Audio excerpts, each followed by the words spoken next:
अस्सलाम वालेकुम, ये है स्पोर्ट्स फ्लो। मैं हूं दानिश अनीस। पाकिस्तान और वेस्ट इंडीज़ के दरमियान मुल्तान में 2 टेस्ट मैच सीरीज़ का दूसरा टेस्ट मैच खेला जा रहा है। इनफैक्ट इस दूसरे टेस्ट मैच के दूसरे ही दिन चौथी इनिंग्स का आगाज़ भी हो चुका है। सिर्फ आगाज़ ही नहीं हो चुका है, पाकिस्तान ने 254 रन के हदफ के ताक़ुब में 3 विकेटें भी गंवा दी हैं। इस वक्त बाबर आजम और सऊद शकील फाइट करने की कोशिश कर रहे हैं और दोनों ही बल्लेबाज थोड़ा बहुत स्ट्रगल करते हुए, इनफैक्ट थोड़ा बहुत नहीं, काफ़ी स्ट्रगल करते हुए नज़र आ रहे हैं, क्योंकि ये गैर मामूली पिच है और इस पिच पर स्पिनर्स ने ऑलमोस्ट तमाम ही बल्लेबाजों को तंग किया है, सिवाय वेस्ट इंडीज़ के लोअर ऑर्डर के, क्योंकि वेस्ट इंडियन लोअर ऑर्डर ने उनके छठे, सातवें, आठवें बल्लेबाजों ने दोनों ही इनिंग्स में अच्छी पार्टनरशिप लगाई है, जिसकी वजह से ये मैच पाकिस्तान की पहुंच से दूर होता हुआ नज़र आया। याद रहे, वेस्ट इंडीज़ को पहली इनिंग्स में बैटिंग करने की दावत दी गई थी। वेस्ट इंडीज़ ने पहले खेलते हुए 163 रन बनाए थे, जिसके जवाब में पाकिस्तानी बैटिंग लाइनअप 154 रन ही बना सकी और फिर दूसरी इनिंग्स में वेस्ट इंडियन बल्लेबाज विकेट पर टिकने की नीयत से आए। एक बार फिर वेस्ट इंडियन बल्लेबाजों की जानिब से अच्छी पार्टनरशिप्स देखी गई।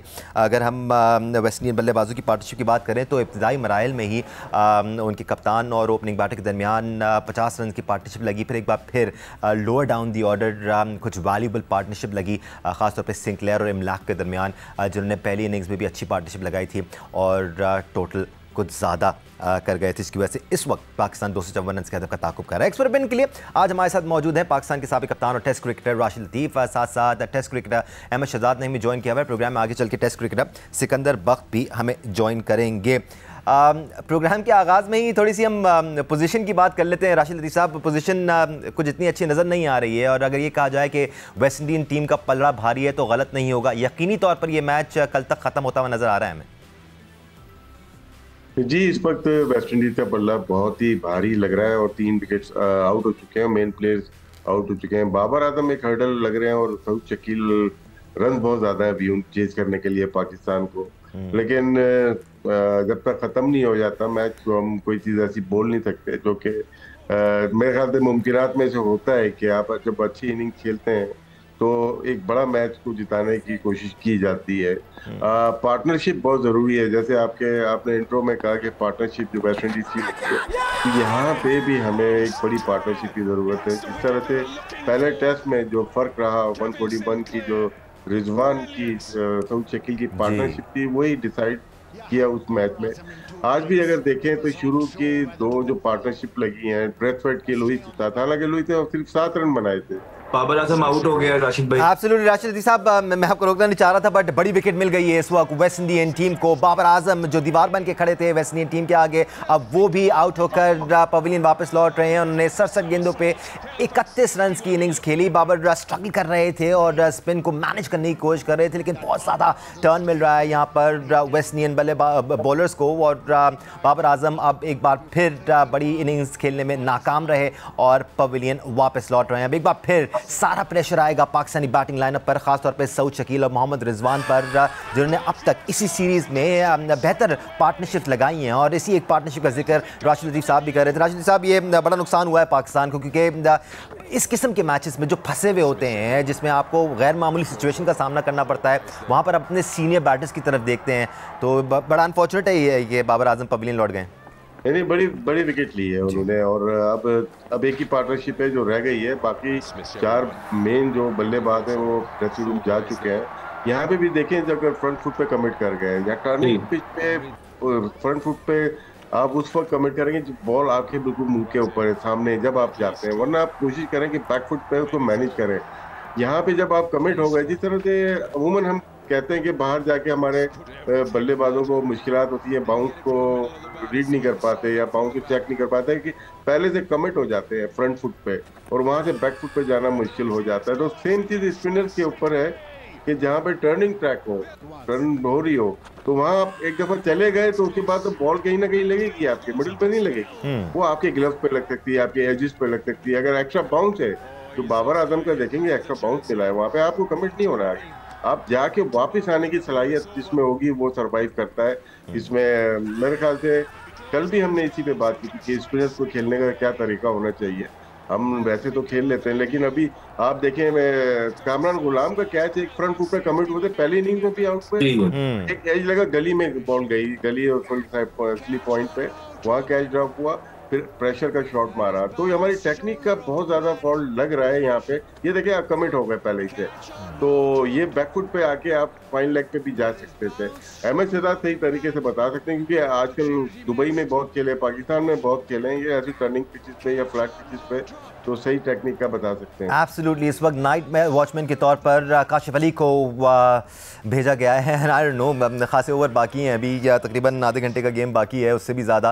और आई डोंट नो ये कितना कारामद साबित होता है। बट ये शॉट सिलेक्शन वाला डिस्कशन है ना अहमद, ये बहुत इंपॉर्टेंट है, क्योंकि इस इनिंग्स में भी हमने देखा जो शान मसूद की शॉट सिलेक्शन थी, या फिर जो कामरान गुलाम की शॉट सिलेक्शन थी, उन्होंने कदमों का इस्तेमाल किया, एक स्लॉक करने की कोशिश की, एज लगा, आउट हो गए।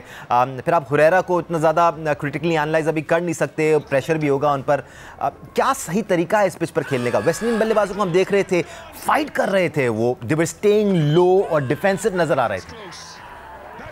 जी देखिए, काम स्टार्ट हुआ दानिश पहले इनिंग से, जब पार्टनरशिप डेवलप थी साउथ शकील की और रिजवान की, और दोनों सीनियर बल्लेबाजों ने जो वो शॉट्स मारे हैं, उसके बाद पाकिस्तान टीम संभल नहीं पाई।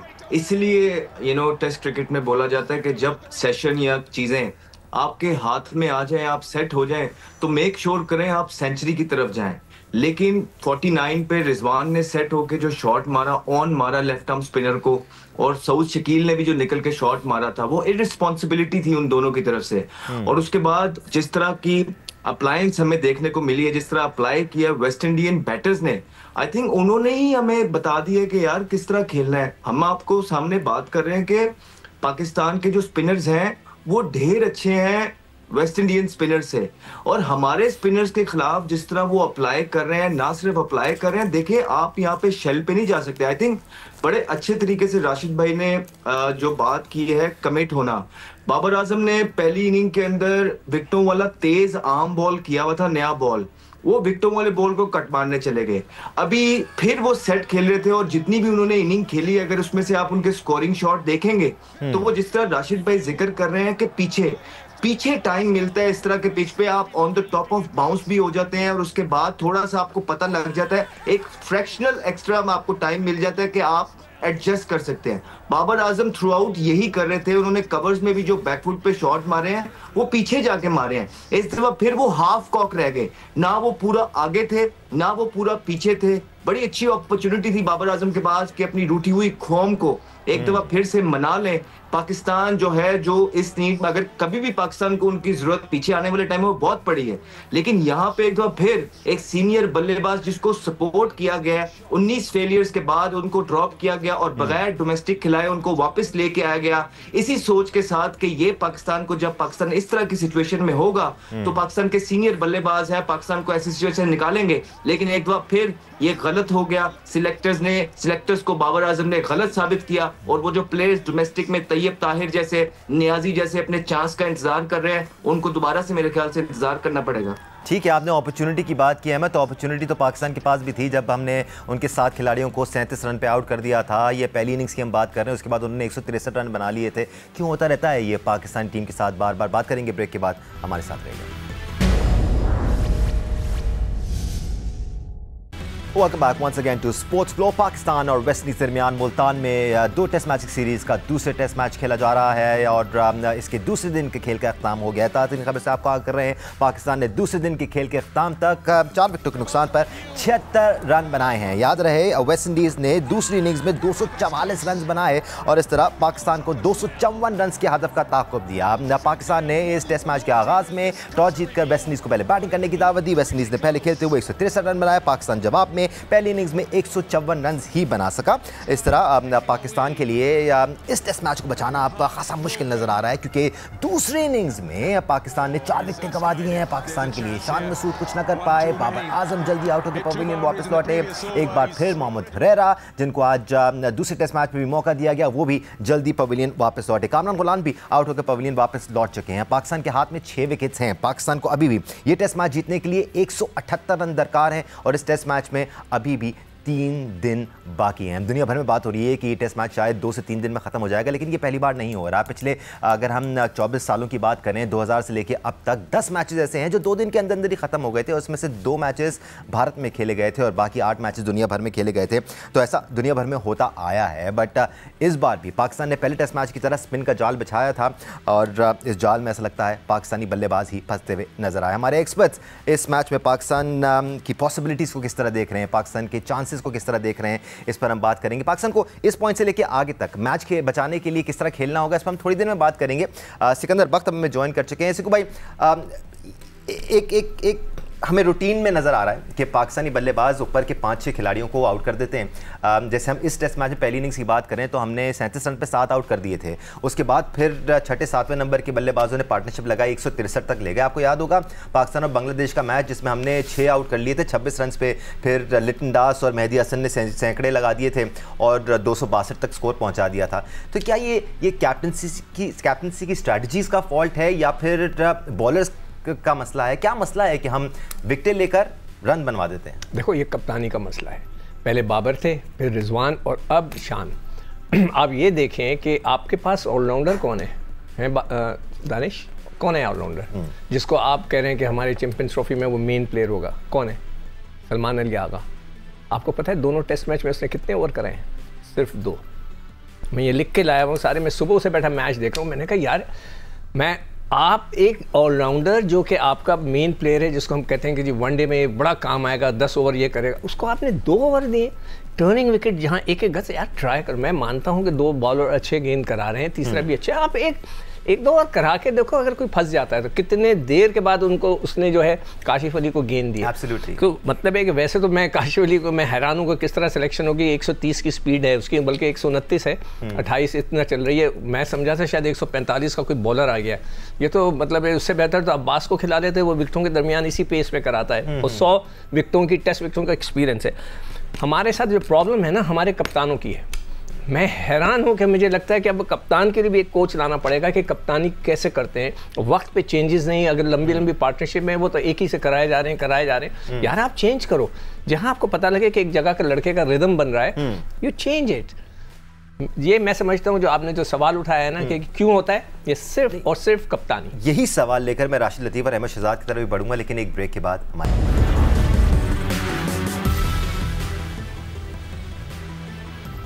अस्सलाम वालेकुम, वेलकम। यह है स्पोर्ट्स फ्लो। मैं हूं दानिश अनीस। पाकिस्तान और वेस्ट इंडीज़ के दरमियान मुल्तान में 2 टेस्ट मैच सीरीज़ का दूसरा टेस्ट मैच खेला जा रहा है। इसमें दूसरे दिन की खेल का अख्ताम हो गया है। पाकिस्तान ने दूसरे दिन के खेल के अख्ताम तक अपनी दूसरी इनिंग्स में 4 विकेटों के नुकसान पर 76 रन बनाए हैं। इस दौरान पाकिस्तान को अभी ये मैच जीतने के लिए 178 रन दरकार हैं। याद रहे पाकिस्तान ने पहले टेस्ट मैच में कामयाबी हासिल की थी और पाकिस्तान को 1-0 से बढ़तरी हासिल है, लेकिन अगर पाकिस्तान को ये टेस्ट मैच और ये सीरीज़ अपने नाम करना है तो यहाँ पर गैर मामूली परफॉर्मेंस दिखानी होगी।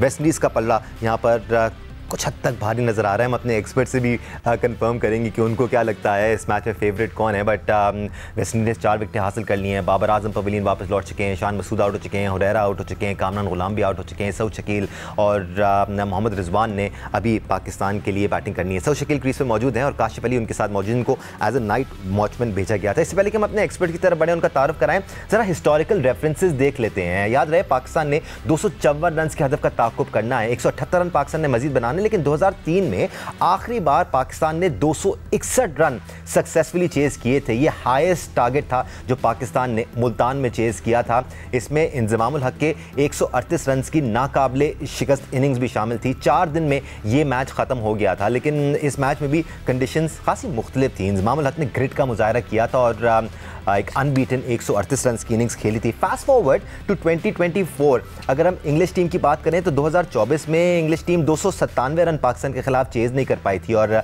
ये मैच पाकिस्तान के नाम रहा था। एक और टेस्ट मैच का भी हम आपको हवाला देते हैं। दिसंबर 2022 में ये टेस्ट मैच खेला गया था जिसमें इंग्लैंड ने पाकिस्तान के खिलाफ 355 रन का हदफ दिया था और पाकिस्तानी टीम 328 रन बना सकी थी और 26 रन से ये मैच हार गई थी। ये मैच भी मुल्तान में हुआ था। आज एक्सपेरिमेंट के लिए हमारे साथ मौजूद है पाकिस्तान के साबिक कप्तान और टेस्ट क्रिकेटर राशिद लतीफ़ और टेस्ट क्रिकेटर सिकंदर बख्त ने भी हमें ज्वाइन किया हुआ है। राशिद लतीफ़ साहब, कुछ माजी के मैचेस का भी हमने रेफरेंस दिया, माजी में हमने इस हद तक स्पिन फ्रेंडली विकेट्स पाकिस्तान में नहीं देखी हैं। एक बैलेंस ज़रूर नज़र आता था जिसमें पेसर्स को भी मौका मिलता था। खैर उस ज़माने में हमारे पास क्रीम भी कुछ और थी पेसर्स की, अब हम स्पिनर्स पे ज़्यादा रिलाई कर रहे हैं।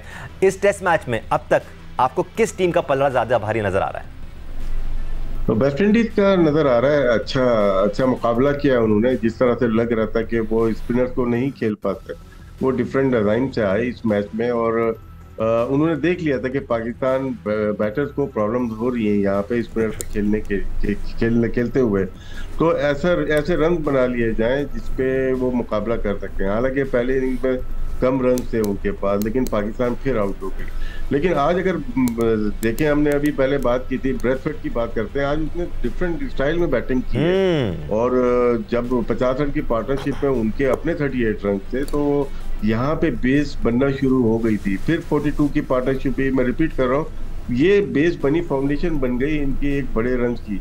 बीच में क्लच भी हुआ है उनका, लेकिन 7वीं विकेट की पार्टनरशिप जो हमने पहले ही जिक्र किया है, तो वो उनको अंदाजा था कि 200 प्लस रन अगर हम कर देंगे तो पाकिस्तान को मुश्किल हो सकती है, और वो अपने जो सोच थी उससे ज़्यादा आगे चले गए। उनके जो टारगेट है वो अच्छा 253 254 एक अच्छा टारगेट है, और जिस तरह से उन्होंने बॉलिंग की और गलत स्ट्रोक खेले, जैसे अहमद शहजाद बता रहे थे, गलत स्ट्रोक खेले जहाँ पे आपको रीड नहीं कर पाते कि बॉल की पिच कहाँ पे। और अभी से नहीं, अगर हम बात करते हैं पूरे जो ऑस्ट्रेलिया से लेके जो टेस्ट मैच खेलने गए थे हम, उसके बाद बांग्लादेश, फिर साउथ अफ्रीका, फिर यहाँ पे खेले, टेक्निक का बड़ा फॉल्ट नजर आ रहा है। सिर्फ 1-2 प्लेयर्स की नहीं बात हो रही यहाँ पे, सारे प्लेयर्स की। और ये सऊद शकील एक ऐसा नजर आया है जो कि मुश्किल वक्त में खड़ा हुआ है। एक रिजवान नजर आए कि उन्होंने रन किए, मदाहमत की है। बीच में बहुत अच्छा सलमान अली आगा भी खेलते हुए आए हैं, लेकिन ये सीरीज उनकी बहुत अच्छी नहीं जा रही, तो उनके ऊपर ड्यू है। तो जहाँ पे हमें बहुत ज़्यादा प्रॉब्लम हमारी फेस की हुई है, जहाँ पर हमने बोल रहे कि स्पिन विकेट बना रहे हैं, तो मेरे ख्याल से बैटिंग ने बहुत ज़्यादा मायूस किया है। ऐसा नहीं लग रहा कि टेस्ट स्टैंडर्ड की बैटिंग हम लोग कर रहे हैं, चाहे वो टॉप ऑर्डर हो, चाहे वो मिडिल ऑर्डर हो, चाहे वो बाबर आजम हो, चाहे वो शान मसूद हो। इन दोनों ने हमें बहुत मायूस किया है। हुरैरा की बात कर लेते हैं, चले नए आए, कामरान गुलाम का अभी इतना तजर्बा नहीं है। ये 2 प्लेयर तो 40, 50, 60 टेस्ट मैचेस खेले में, तो इन पे बड़ी जिम्मेदारियां थी और बहुत मायूस किया दोनों ने। बिल्कुल सही कह रहे हैं आप राशिद साहब कि हुरैरा और कामरान गुलाम पे हम बात ज़रूर कर सकते हैं, लेकिन वो नए हैं। हैविंग सेड दैट, इन दोनों ही प्लेयर्स को हम फर्स्ट क्लास की परफॉर्मेंसेस के बाद टीम में लेके आए हैं, सो इनसे भी एक्सपेक्टेशन बनती है। हुरैरा की स्टैट्स आपके सामने हैं, 2 रन स्कोर किए हैं उन्होंने अभी तक, और दूसरी इनिंग्स में और आउट भी होकर वापस चले गए। शॉट सिलेक्शन भी उनकी ठीक नहीं थी। अप्रोच की हम बात करते हैं सिकू भाई, इस मैच से पहले हमारा प्लान बिल्कुल सिंपल था कि हम स्पिन का जाल बिछाएंगे उनके लिए और उनको परेशान करेंगे। कितना आयरॉनिकल है ये कि हम आज ये बात कर रहे हैं कि हमें वेस्ट इंडियन बल्लेबाजों से सीखना होगा कि स्पिनिंग ट्रैक पे हमें कैसे खेलना है, और वाकई में उनकी तारीफ बनती है क्योंकि उन्होंने ग्राइंड किया है, लड़के खेला है। देखिए, हम पहला मैच जो जीते हैं ना, उसके बाद थोड़ी सी गलत फहमियाँ हो गई। जिस तरह आकिब जावेद ने बयान दिया कि हमारा राइट है, हम तो करेंगे, हम तो स्पिनिंग। भाई आप अपने भी तो देख लें कि आपके प्लेयर कैसा खेलेंगे। कर लिया आपने। हाँ, नहीं, आप अपने प्लेयरों को भी तो देखें। इतनी तो सोच और समझ आप में होनी चाहिए। माजरत के साथ, मैं आकिब जावेद हमारे बड़े अच्छे दोस्त हैं, मगर उन्होंने बिल्कुल गलत किया। आज मैं देख रहा था, पहला गेंद से मैं मैच देख रहा हूँ, पहली बॉल से मैं मैच देख रहा हूँ। आज वेस्ट इंडियन बहुत ही अच्छा खेले। मैं हैरान था, मैंने खुद कहा था बैठ के वहाँ पे कि जी ये तो हमारी क्लब क्रिकेट की टीम भी इनसे अच्छा खेलेगी, मगर आज उनका टेक्निक बिल्कुल डिफरेंट थी। वो बिल्कुल किया उन्होंने सिखवाया। मैं ये भी जानना चाह रहा हूँ, हम श्योर लोग भी जानना चाह रहे हैं, मैं राशिद साहब से ही पूछूंगा, लेकिन क्या फ़र्क था आज की उनकी अप्रोच में? देखो, पहले वो जो खेल रहे थे ना, वो अजीब सा ऑफ स्टंप पे आके यूँ खेल रहे थे, मगर आज वो बिल्कुल सीधा जिस तरह 1980s में हम लोग खेलते थे उस तरह खेल रहे हैं। मगर एक चीज़ ज़रूर हुई आज, मैं कमेंट्री सुन रहा था, उसमें एक कमेंटेटर ने मजाक किया कि इयन बिशप से, कह रहे यार तुम रात को गाड़ी में बैठ के कहाँ गए थे। मैंने कहा यार ये क्या बातें कर रहे हैं कि रात को बैठ के कहाँ चला गया ये। मैंने कहा सुनने लगा मैं इसको गौर से, कहने लगा भाई आप कहाँ गए थे, तो सब हंस पड़े ये वो। फिर उसने बोला भाई ये रात को गाड़ी में बैठ के ना खामोशी से टीम होटल में चले गए जहाँ पे टीम ठहरी हुई थी, और उन्होंने वहाँ पे 1-2 घंटे लगाए उनको समझाने में। That was amazing. और मुझे सबसे ज़्यादा खुशी इस बात की, उन्होंने उनकी बात सुनी।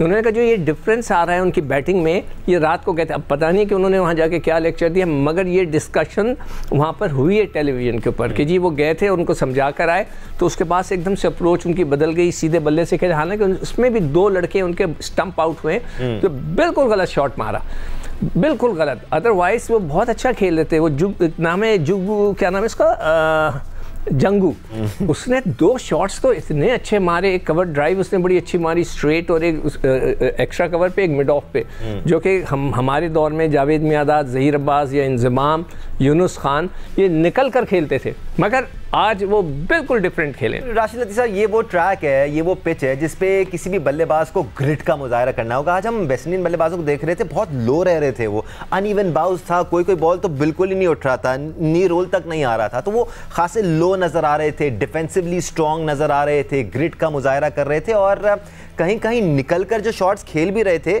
उसमें भी कहीं ना कहीं एक मोहतात अंदाज ज़रूर था। आपको लगता है पाकिस्तानी बल्लेबाज सीख सकते हैं उनकी इस अप्रोच से? हमारे लिए थोड़ा सा मुश्किल लग रहा है। अभी जो वेस्ट इंडीज के सिकंदर भाई ने बात की बिल्कुल दुरुस्त है। आज उनका जो स्ट्रेटजी थी बिल्कुल चेंज थी, उनकी एग्रेसिव भी थे थोड़े से, और अटैकिंग क्रिकेट खेली है उन्होंने। इसमें स्पिनर्स पे खेलने के 3 तरीके होते हैं। आप जब डिफेंस पे आते हैं तो आप थोड़ा सा बैक फुट पे रहते हैं डिफेंस करने के लिए। जब आप कमिट आगे हो जाते हैं टर्निंग ट्रैक पे, तो फिर आपको नहीं पता कि बॉल कहाँ लगेगी, ग्लव पे लगेगी, एज लगेगी या पैड्स पे लगेगी। वो बिल्कुल रॉन्ग तरीका है जो हम लोग अपनाते हैं अक्सर। हमारे मोस्टली बैटर्स जो हैं फ्रंट फुट पे कमिट हो जाते हैं, वहीं से आउट। एक एक निकल के खेलने का, फीट का यूज करना, लेकिन वो कौन सी बॉल यूज करनी है आपको। जिस तरह से कामरान गुलाम ने बगैर देखे मार दी ना बॉल, अगर दूर है, 2 वेस्ट इंडीज के भी बगैर देखे निकल गए, वो उन्होंने लालच दी, वो निकल गए पहले से नहीं निकलना। आपको बॉल रिलीज के बाद आप निकल के खेलेंगे।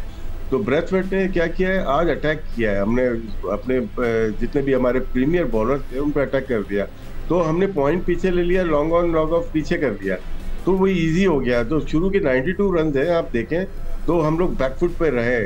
92 का मतलब है कि उनके 100 के तो हो गए, बाकी 8 विकेटें बाकी थी उनकी, और 8 विकेटों पे उन्होंने 100-150 रन और कर दिए। तो आज उनको पता था कि हम अटैक करेंगे तो इनका कैप्टन और पाकिस्तान टीम बैकफुट पे रहेगी। आज उनकी बैटिंग की जो टेक्निक थी ना, या स्ट्रेटेजी कह लें, या आप ये टैक्टिक्स कह लें, आज उन्होंने चेंज की। उन्होंने पर्पसली चेंज की कि हमें पाकिस्तान के खिलाफ 200+ रन करने हैं, और वो अटैक करके ही बनेंगे, रोक के नहीं बनेंगे इस पिच के ऊपर। जहाँ पे बाबर ने या कामरान ने कोशिश की वहाँ रन बने, 43 की पार्टनरशिप या 41 की। जहाँ ये रोकने जाएंगे वहाँ पे कितनी बॉल रोकेंगे आप? आपको स्ट्राइक रोटेट करनी है, और वो भी दे रहे हैं। उन्होंने अपने लॉन्ग ऑन पीछे किया हुआ या लॉन्ग ऑफ पीछे किया हुआ पॉइंट, जहाँ पे सिंगल डबल बन सकते हैं, जिसका भरपूर इस्तेमाल कौन करता है? वो गैप में वो सऊद शकील करता है और रिजवान करता है, जिसकी वजह से उनकी इनिंग्स अच्छी डेवलप हो जाती है। बिल्कुल, ना आप ओवर डिफेंसिव हो सकते हैं और ना ही आप बहुत ज़्यादा मोहतात हो सकते हैं। आपको रन्स बनाने की तरफ जाना होगा, और टैक्टिक्स हो, स्ट्रैटेजीज हो या अप्रोच हो, यहाँ पर वेस्ट इंडियन अप्रोच से सीखने की ज़रूरत है पाकिस्तानी बल्लेबाजों को। हम एक ब्रेक लेते हैं, ब्रेक के बाद पाकिस्तान के चांसेस पर बात करेंगे, क्या चांसेस नज़र आ रहे हैं पाकिस्तान की जीत के, बात करेंगे ब्रेक के बाद। हमारे साथ रहेगा। Welcome back once again to sports floor. हम बात कर रहे हैं पाकिस्तान और वेस्ट इंडीज के दरमियान दूसरे टेस्ट मैच की, जिसमें पाकिस्तान को आप जीत रकम करने के लिए 178 रन दरकार हैं। याद रहे पाकिस्तान ने इस सीरीज़ में 1 सिफर की बढ़तरी हासिल की हुई है, और यहाँ पर अगर पाकिस्तान जीतता है तो 2 सिफर से सीरीज़ अपना नाम करेगा, वरना अगर वेस्ट इंडीज़ जीतता है तो सीरीज़ 1-1 से लेवल हो जाएगी। अब टेस्ट क्रिकेटर अहमद शहजाद भी हमें ज्वाइन कर चुके हैं। ब्रेक पर जाने से पहले हम राशिद लतीफ़ और सिकंदर बख्श से ज़रूर बात कर रहे थे, लेकिन ये जो सीखने की बात कर रहे थे, ये जो डिस्कशन हमारा चल रहा था, अहमद हम इसमें बात कर रहे थे कि वेस्ट इंडीज़ ने अपना गेम ज़रूर लिफ्ट किया है। हम जो जाल उनके लिए बिछा रहे थे, इस वक्त तक ऐसा लग रहा है कि उन्होंने ज़्यादा बेहतर कोप किया है कंडीशंस को, उन्होंने ज़्यादा बेहतर स्ट्रैटेजी के साथ, और यही राशिद लतीफ़ साहब भी कह रहे थे, उनकी अप्रोच पाकिस्तानी बल्लेबाजों के मुकाबले में ज़्यादा बेहतर नज़र आई थी। पाकिस्तान किस तरह सीख सकता है, पाकिस्तानी बल्लेबाजों किस तरह सीखना होगा वेस्ट इंडियन बल्लेबाजों से? यहाँ पर देखिए, सबसे पहले दानिश, यहाँ पे थोड़ा सा बातें तो सारी होगी, साइकोलॉजिस्ट की तरफ चलते हैं। जब हमने साइकोलॉजिस्ट रखा तो किसी एक से 2 लड़कों के अलावा उनके पास किसी ने जाना पसंद नहीं किया। फिर वो साइकोलॉजी कहती है कि जो भी आप सोचते हैं ना, वैसा ही होता चला जाता है। इसलिए हम विजुअलाइज करते हैं मैच से पहले रात को, अपने आप को देखते हैं परफॉर्मेंस करते हुए, ये सारी चीजें। फिर उसके बाद जब आपकी टीम के सीनियर प्लेयर्स इस तरह की बातें करने लग जाएं, या यंगस्टर्स से भी इस तरह की बातें करने लग जाएं कि ग्रेवयार्ड है, कब्रिस्तान है, या क्या होगा, तो वो पूरे का पूरी टीम का माहौल बैठ जाता है। और वही रिजल्ट्स आपको जो है ना हमारी बैटिंग में देखने को पड़ रहे हैं। जाके दूसरी टीम वेस्ट इंडीज की, जो मुझे लगता है कि इस टाइम रैंकिंग के हिसाब से पाकिस्तान से भी नीचे है, लेकिन वो क्या कर रहे हैं, वो अप्लाई कर रहे हैं, वो एक्सक्यूजेस नहीं दे रहे। कोई ऐसा नहीं है कि बड़ी आउटस्टैंडिंग क्रिकेट उन्होंने भी खेली है, नहीं, पाकिस्तान गंदी क्रिकेट खेल के उनको इस सिचुएशन में लेके आया। पहली इनिंग के शॉट्स आप देखिए, पहली इनिंग में जब हमने जल्दी उनके आउट कर लिए, उसके बाद 164 तक उनका पहुंचना देखिए। उसके बाद आप देखिए कि दूसरी इनिंग के अंदर अभी टर्न हुआ के चक्रों में आप सीधे सीधे बॉलों पे आउट हो रहे हैं। फिर टेक्निक का फॉल्ट है, आपके बल्ले जो है ना साइड पे हैं। ये बहुत ज्यादा मसले हैं। जब तक एक्सक्यूजेस को साइड पे नहीं रखेंगे, एक अच्छा एटमॉस्फेयर ड्रेसिंग रूम के अंदर नहीं रखेंगे, उस तरह के सीनियर्स जो यंगस्टर्स को परफॉर्मेंस करने की वजह बने, ना कि उनको डिमोरलाइज करने की वजह बने, उस तरह के डिमोरल आप चीजें डिसिप्लिन टीम में नहीं रखेंगे, तो फिर आपका more often than not Danish यही हाल होगा। एक वर्ड राशिद लतीफ़ साहब अहमद बार बार यूज़ कर रहे हैं कि पाकिस्तानी बल्लेबाजों को अपने आप को अप्लाई करना होगा। हमें देखना है यहाँ पर सऊद शकील की तरफ, हमें देखना है मोहम्मद रिजवान की तरफ, हमें देखना है सलमान अली आगा की तरफ। यही वो 3 बल्लेबाज हैं जो पाकिस्तान के लिए यहाँ पर एक अच्छा प्लेटफॉर्म सेट कर सकते हैं। और बिल्कुल उसी तरह जिस तरह वेस्ट इंडीज़ ने पार्टनरशिप्स लगाई थी, पाकिस्तानी बल्लेबाजों को भी पार्टनरशिप्स लगानी होगी यहाँ पर। और सऊद शकील और मोहम्मद रिजवान ऑलरेडी लगा चुके हैं इस सीरीज़ में, तो इन्हीं की पार्टनरशिप से मैच बनेगा पाकिस्तान का, अगर बनेगा तो। देखिए एडवांटेज वेस्ट इंडीज को मिल गया, ब्रेक मिल गया, इनिंग का ब्रेक हो गया है, क्योंकि स्पिनर आप 10-12 ओवर्स के बाद थोड़ी सी उसकी लेंथ वेरी नहीं होती, थोड़ा आगे पीछे बॉल करना शुरू हो जाता है। शोल्डर का भी एक टाइम होता है, जिसके बाद नोमान को भी देखा होगा कि नई बॉल या 10 ओवर तक हम लोग बहुत अच्छे रहे, और लेकिन उसके बाद इनको ब्रेक मिल गया। अब कल सुबह दोबारा से आएंगे दोनों स्पिनर, जो जितने भी 3 स्पिनर इनके बॉलिंग कर रहे हैं, तो थोड़ा फ्रेश होंगे। तो हमें क्या चाहिए कि उन पार्टनरशिप इसलिए होती है कि थोड़ा थक जाए वो ना, 5-8 ओवर खेलेंगे, उसके बाद थोड़ा प्रेशर डालेंगे, तो उसके बाद वो गलत बॉल खुद करेंगे। हम अच्छी बॉल को मार रहे हैं और बुरी बॉल को हम आराम से रोक रहे हैं। ये शॉट सिलेक्शन है, या डिफेंस हो या अटैकिंग उसके ऊपर हो। आप इस शॉट सिलेक्शन में कहीं ना कहीं एयर में आप जो डिसाइड कर रहे हैं बॉल निकलते हुए, जैसे कामरान गुलाम का पहले से डिसाइड के लिए मैं फ्रंट फुट पे जाऊंगा और बाहरी किनारा लेके गली में गई बॉल, उसके थोड़ी देर बाद उनको बॉल मिली बैक फुट पे आके, और उन्होंने बड़ा अच्छा खेला ऑन द मैरिट। लेकिन अचानक क्या हुआ कि वो निकले और विकेट थ्रो कर दी। और इस सीरीज में आप देखिएगा पूरी, अगर बाबर आजम है या रिजवान है या सऊद शकील है या शान मसूद है, विकेट थ्रो किए उन्होंने काफी जगह पे, सारी इनिंग्स में नहीं।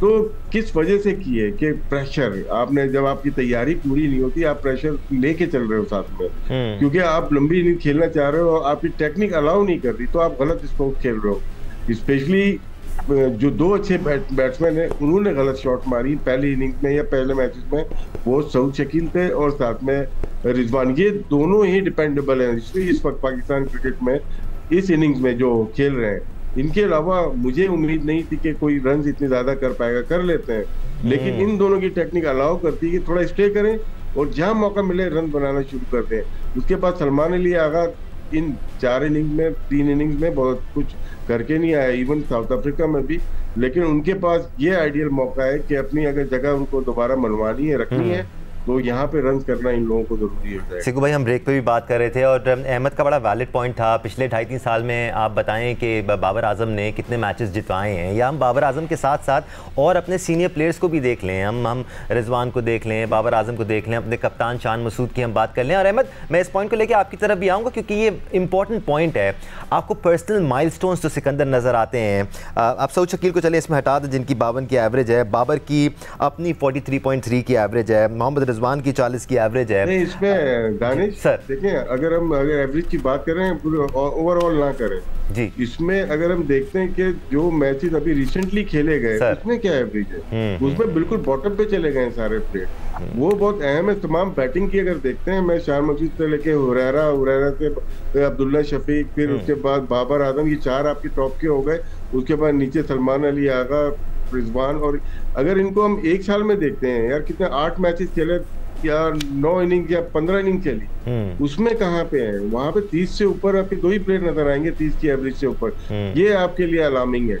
एब्सोल्युटली। और सिकंदर, अलार्मिंग बात ये भी है कि मैच विनिंग इनिंग्स नज़र नहीं आ रही हैं, रेपुटेशन ज़रूर है लेकिन मैच नहीं जिता रहे हैं पाकिस्तान के लिए, बड़ा प्रॉब्लम है। देखो, जब भी जो लड़के बाकी हैं ना, उसमें रिजवान और साउथ शकील के बहुत अच्छे हैवी रन्स हैं, एक 131 हैं और एक 122 हैं। सलमान अली आगा को हम समझ रहे थे कि ये बहुत अच्छा स्पिन को खेलता है, उसके 2 मैचों में आखिरी इनिंग रह गई, सिर्फ 25 रन है, वेरी अलार्मिंग। मगर ये जो बात है ना कि जो टेक्निक कैसे, जब मोहसिन नकवी साहब से मैं कहूँगा कि प्लीज़, इसलिए मैंने नोट किया कि उनका नाम लो तो फ़ौरन उनको खबर जाती है कि मोहसिन नकवी साहब, आपने कहा था कि हम डोमेस्टिक क्रिकेट को इज़्ज़त देंगे।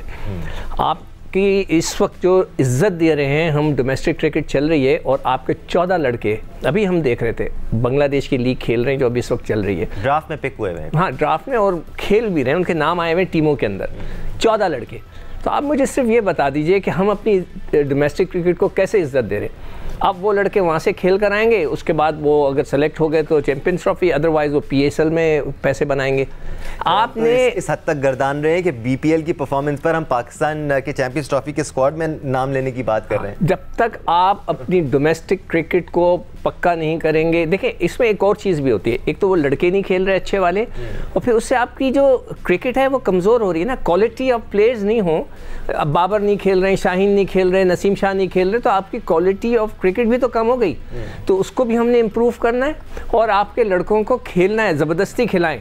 अगर आप ये नहीं करेंगे तो हमारी क्रिकेट ऊपर नहीं आएगी। अहमद, हम पिछले 1 साल की एवरेजेस देखें या उससे थोड़ा सा पीछे चले जाएं, या पाकिस्तानी बल्लेबाजों ने बड़ा डिसअपॉइंट किया है। हम बाबर की बात इसलिए ज़्यादा करते हैं क्योंकि वो सीनियर हैं, कप्तान रहे हैं पाकिस्तान के, इतना नाम है उनका, ऐसी रेपुटेशन है, लेकिन उसके साथ साथ और भी जो दीगर प्लेयर्स हैं, जो 5-6 बल्लेबाज हैं हमारे, वो उस तरह से मैच विनिंग परफॉर्मेंसेस पाकिस्तान के लिए दे नहीं रहे हैं। जी बिल्कुल ऐसी बात है। देखिए, अकेले बाबर आजम का कसूर नहीं है किसी चीज में। बाबर आजम का नाम इसलिए लिया जाता है कि बाकी सब में से सीनियर प्लेयर हैं, ठीक है, कैप्टन रहे हुए हैं, 4-5 साल उन्होंने कैप्टनसी की है, प्लस उनको एक्सटेंडेड रन मिला गया है। उनकी 19 इनिंगों में परफॉर्मेंस नहीं थी, फिर बगैर किसी परफॉर्मेंस के उनको दोबारा लेके आया गया। 250 उन्होंने साउथ अफ्रीका में किए, वो भी पाकिस्तान हार गया।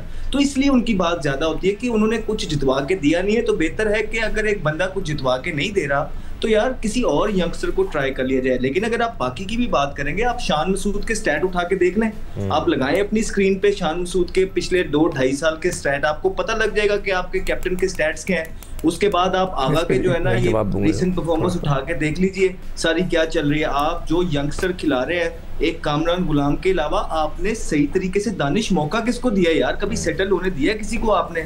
आप देखें ना, आपने वो चाइना मैन खिलाया फैसल अकरम, आपने उससे 10-10 ओवर पूरे नहीं कराए। आपने न्याजी खिलाया, आप न्याजी को जो है ना 3-4 बॉल खेलने के लिए देते रहे। आप तैयब ताहिर को खिलाते हैं, आप उसको भी नहीं देते। Danish, there are ways in the team जिसमें आप प्लेयर्स को सेट भी कर सकते हैं, उनको तबाह भी कर सकते हैं, हमें सब पता है। लेकिन मुझे जो डिसअपॉइंटमेंट हो रही है वो सिर्फ आकिब जावेद साहब से हो रही है कि यार जब वो बाहर बैठते थे उन्होंने बड़ी अच्छी बातें की हैं। ऐसा नहीं है उनको क्रिकेट का पता नहीं है, उनको क्रिकेट का बहुत आइडिया है और उन्होंने बड़े अच्छे काम किए हैं। एक उनका क्रेडिट ये भी है कि भाई उन्होंने और किसी चीज में जो है ना जान नहीं मारी, सिर्फ कोचिंग में रहे। तो यार आके एटलीस्ट अपने दिल की तो सुने। जो अहमद, आपकी सारी बातें सर आंखों पर बैठ के, प्रोग्राम का टाइम खत्म हो गया sir, thank you so much. इंशाल्लाह कल हम इस टॉपिक को जरूर कंटिन्यू करेंगे। ये इंपॉर्टेंट चीजें हैं, हमें इनकी तरफ देखना होगा अगर पाकिस्तान क्रिकेट को बेहतर बनाना है। 178 रन चाहिए हमें ये मैच जीतने के लिए। Can we do it? We'll find out tomorrow. आज के लिए स्पोर्ट्स प्लस इतना ही। अल्लाह हाफिज।